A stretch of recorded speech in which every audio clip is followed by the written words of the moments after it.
Brasil, mais de 560 mil pessoas estão atrás das grades. Só que os presídios brasileiros não estão preparados para abrigar tanta gente. O resultado é a superlotação e condições muito precárias. Foi aí que um detento de Corumbá, Mato Grosso do Sul, resolveu entrar na justiça para pedir uma indenização. Por trás dos muros altos, histórias que se repetem em praticamente todas as penitenciárias brasileiras. Superlotação. A cela que era para 8 pessoas, tinha 11, 12. Tem pessoa que dormia até perto do banheiro, que já trazia alergia, coceira, muita nojeira. Ninguém aguentava assim de barata. Acho que o humano não merece passar o que nem animal passa. As penitenciárias do Brasil têm capacidade para 357 mil presos. Hoje, esses presídios abrigam mais de 567 mil detentos, quase 60% acima da capacidade. Infelizmente, a nossa realidade aqui do Distrito Federal não se difere muito da realidade em âmbito nacional. Claro que muita gente vai dizer que o sistema do Distrito Federal ainda é um sistema menos caótico, mas, de fato, a superlotação carcerária existe no DF. Nós temos hoje aí um déficit de vaga de pelo menos metade do sistema carcerário. E quando você chega diante de uma situação dessa, jamais você pode dizer que o sistema carcerário brasiliense funciona, né? Ou seja, se você tem, vamos supor, um sistema de previsão de vagas de 4 mil vagas e você tem 12 mil presos, você está com uma superlotação aí de quase o triplo, né, daquilo que é previsto. Então, de maneira alguma, nós podemos concordar com a afirmação de quem quer que seja que o nosso sistema é um sistema satisfatório. Na verdade, eu diria que ele é menos caótico. Falar que o sistema prisional brasileiro está um caos, né, é medieval, isso todo mundo já sabe. Agora, quando você, né, vai no sistema, que você passa a sentir o cheiro do sistema, aí você passa a ter uma outra percepção. E semanalmente tudo choca, né? Tudo choca ali dentro. Mas, né, se a gente for querer listar, né, o que tem ali dentro, né, nós temos cenas, né? É comum, assim, não sei se felizmente ou se infelizmente a gente não pode entrar com equipamento para gravar, para filmar, para fotografar, mas cenas que chocam bastante. São internos tendo que dormir próximo a vasos sanitários, são estruturas em que animais peçonhentos como barata e ratos circulam à noite, né, enquanto eles tentam dormir, né, por cima, então isso é muito comum. Em cima de nós quando nós estamos dormindo. Caramba, eles bebem essa? Bebem essa água, sim. Barata, rato, nós é o que, bicho? Você verificar esse tipo de cena, né, e a questão da superlotação, você vê 50, 30, 50 pessoas num espaço, né, que no máximo caberia 10, né, e você vê ali um espaço que não tem ventilação, não tem água, né, muitas vezes falta em algumas unidades, e o sistema de iluminação totalmente precário em algumas unidades do país, chegando até a não existir, né, sendo uma estrutura totalmente fora de qualquer padrão internacional, né, para que se tenha o mínimo de dignidade para a pessoa humana. A situação degradante dos presídios entrou na pauta do Supremo Tribunal Federal. Por maioria dos votos, os ministros do Supremo admitiram a possibilidade do poder público indenizar presos submetidos a condições precárias, como superlotação ou maus tratos. Houve um julgado no Supremo Tribunal Federal, o elemento parece que tinha praticado um homicídio. E como estava dormindo de forma desconfortável, com a cabeça colada a um vaso sanitário, foi-lhe dada uma indenização de R$2.000. E essa decisão do Supremo tem repercussão geral. Ou seja, quem quiser entrar na justiça vai ser indenizado. Acho que não dá nem para discutir um assunto disso daí. Realmente, esse não é um país sério. Isso não é política de direitos humanos, no meu entender. Eu não tenho que trabalhar para sustentar malandro da cadeia, não. Quem tem que trabalhar para se manter é ele mesmo. Sobre indenização aos presos, eu acho uma péssima ideia. Daria para eles viver com bem mais dignidade se eles construíssem os seus próprios presídios. Aí não haveria superlotação. Preso tem que trabalhar, gente. Olha essa. Preso tem que trabalhar e construir seu hospital, enfim. Eu sou contra a indenização de presos porque preso é opção dele, ele vai para a cadeia por opção, não por obrigação. Eu acho que, em vez de indenizar os presos, deveria indenizar as vítimas que sofreu várias agressões pelos mesmos. A minha opinião é que não cabe indenização pecuniária aos presos em situações degradantes, porque em vez de colocar pecúnia ao preso, essa pecúnia tinha que ser revestida em financiamento para a construção de novos presídios, porque se tem dinheiro para pagar preso, então é sinal que tem dinheiro para fazer melhorias no presídio, e assim os condenados e encarcerados pagarão pelo que fez. Agora, interessante que eu fico, às vezes me preocupa muito essa preocupação excessiva com relação ao preso, ao marginal, aquele que cometeu um crime. Eu pergunto aqui, por que não se adota essas mesmas intenções, essas mesmas medidas para as vítimas da violência? A situação do país é lamentável, agora não cabe realmente a gente falar em indenização de preso. Nós temos que pensar primeiro na vítima. E o preso está lá porque ele cometeu um crime. É claro que ele tem que cumprir a pena dele em situações, vamos dizer assim, satisfatórias, mas o Estado não tem condições, né? Até mesmo como coronel de polícia, dediquei minha vida protegendo a sociedade. Eu penso que a única coisa que pode frear a violência é um fator inibidor. Se aquele que vai cometer o crime não tiver a certeza que vai ser punido, ele vai cometer o crime. Naquele conflito da Rocinha, um marginal matou o outro traficante, cortou a cabeça, abriu o peito do cara, tirou o coração, cortou no meio e jogou para os cachorros. Quer dizer, isso foi um ser humano que praticou esse ato. Como é que um desgraçado desse, o Estado ainda vem falar em proteger ou preocupado com que ele está sofrendo maus tratos ou que está em condições subhumanas? Isso é um animal. O Supremo Tribunal Federal decidiu hoje que presos que cumpram pena em condições consideradas subhumanas ou degradantes têm direito à indenização por danos morais.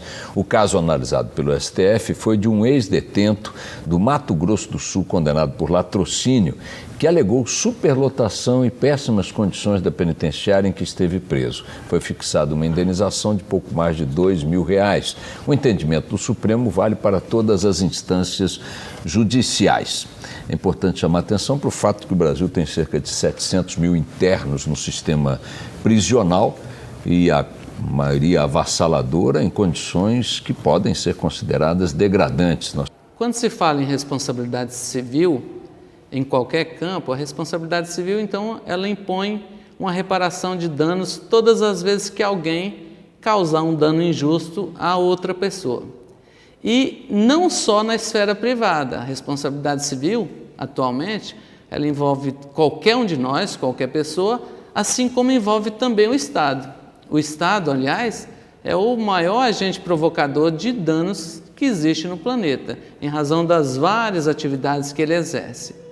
Em seu voto, o ministro Teori Zavascki proferiu o entendimento de que o dever de ressarcir danos, inclusive morais, efetivamente causados por ato dos agentes estatais ou pela inadequação dos serviços públicos, decorre diretamente do artigo 37, parágrafo 6º da Constituição, disposição normativa autoaplicável, não sujeita à intermediação legislativa ou administrativa para assegurar o correspondente direito subjetivo à indenização. Ocorrendo o dano e estabelecido o seu nexo causal, com a atuação da administração ou dos seus agentes, nasce a responsabilidade civil do Estado. Em relação à responsabilidade civil do Estado, o artigo 37, parágrafo 6º da Constituição, diz que as pessoas estatais responderão pelos danos que seus agentes, nessa qualidade, causarem a terceiros, assegurado o direito de regresso contra o agente causador. Essa responsabilidade, como ela não se refere ao elemento subjetivo, ou seja, à culpa, entende-se que ela é uma responsabilidade objetiva.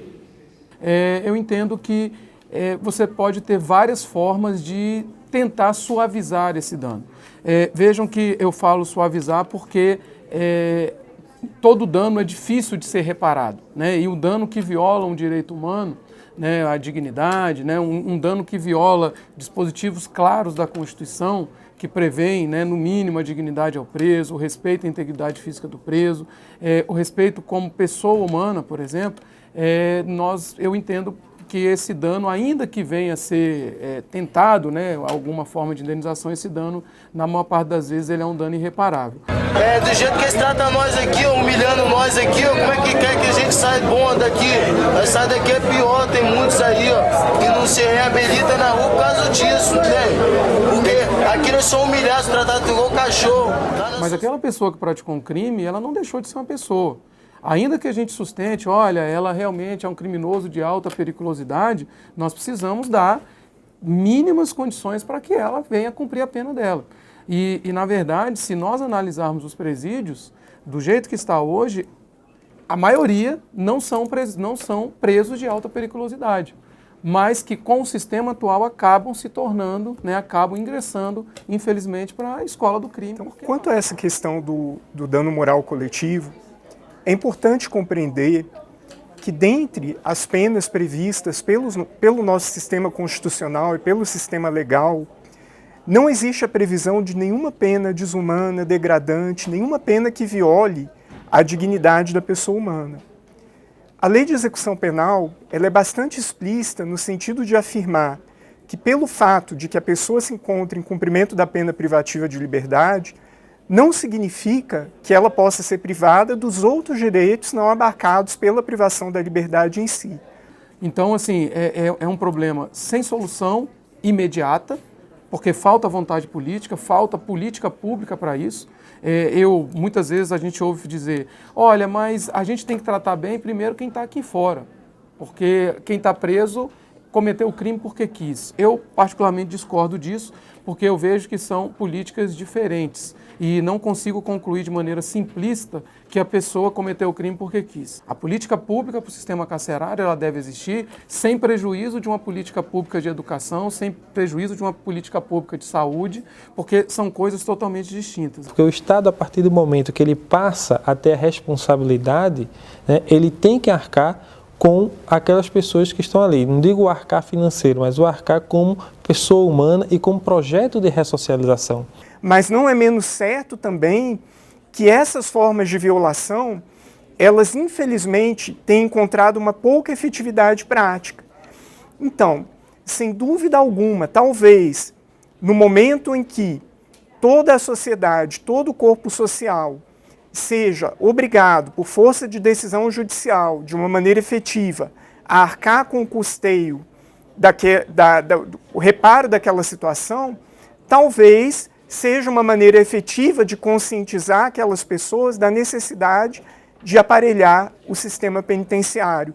Há necessidade, sim, de indenização, há necessidade, sim, de você conferir aquelas pessoas que estão cumprindo pena em situações de superpopulação carcerária, você precisaria destinar algo diferente para eles, seja com a progressão antecipada de regime, seja eventualmente você concedendo a cada dia de recolhimento 2 dias de cumprimento. Isso havia uma previsão, né, ou foi uma proposta, inclusive, do Conselho Nacional de Política Criminal e Penitenciária do Ministério da Justiça para o decreto de 2016, que era 2 dias de pena. 1 dia de pena contaria 2 em caso de superpopulação carcerária. Infelizmente, o ministro da Justiça e o presidente da República não corroboraram essa proposta. Contra nem a favor, mas isso serve como medida, né, principal para que outras demandas judiciais venham no mesmo sentido e, de repente, isso faça com que o governo, né, pense os governos estaduais, que normalmente a maior parte dos presídios são gerenciados por governos estaduais, ele passe a ter uma outra visão.